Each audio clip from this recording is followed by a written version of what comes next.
Big pass வீட்டில் பிரஜன் வெளியேறிய பிறகு சாண்ட்ராவின் ஆட்டமே முற்றிலும் மாறிப் போயிருக்கிறது. 2 வாரங்களுக்கு முன் பிரஜன் எவிக்டான நிலையில் அவரின் ஆதரவில்லாமல் சாண்ட்ரா தனியாகவே அனைவரிடமும் சண்டை போட்டு மனமுடைந்து அழுது கொண்டிருக்கிறார். பிரபல டிவியில் ஒளிபரப்பாகி வரும் பிக் பாஸ் நிகழ்ச்சியில் தற்போது 13 போட்டியாளர்கள் உள்ளனர். இதில் விக்ரம் மற்றும் வினோத் ஆகிய இருவரை தவிர மற்ற 11 போட்டியாளர்கள் இந்த வாரம் நாமினேஷனில் இருக்கின்றனர். இந்த வாரம் வீட்டின் தலைவராக வினோத் செயல்பட்டு வரும் நிலையில் பிக் பாஸ் ஒரு புதிய டாஸ்கை அறிமுகப்படுத்தியுள்ளார். நேரத்தை கணக்கிடும் இந்த டாஸ்கில் வெற்றி பெறும் அணியில் உள்ள ஒரு போட்டியாளரின் உறவினர் வீட்டுக்குள் வரலாம் என்று அறிவிக்கப்பட்டுள்ளது. இந்த அறிவிப்பால் 3 அணிகளும் வெறித்தனமாக விளையாடி வருகின்றனர். அதில் சாண்ட்ரா இருந்த கரகாட்டக்காரன் அணி தொடக்கத்தில் முன்னணியில் இருந்து வந்தது. ஆனால் இப்போது நிலைமை மாறிவிட்டது.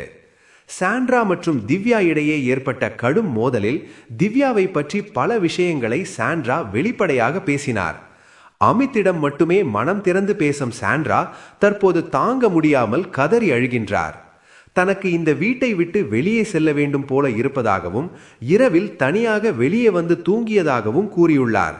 சாண்ட்ராவின் இந்த மனநிலை பிக் பாஸ் வீட்டில் மேலும் என்ன திருப்பங்களை உருவாக்கப் போகிறது?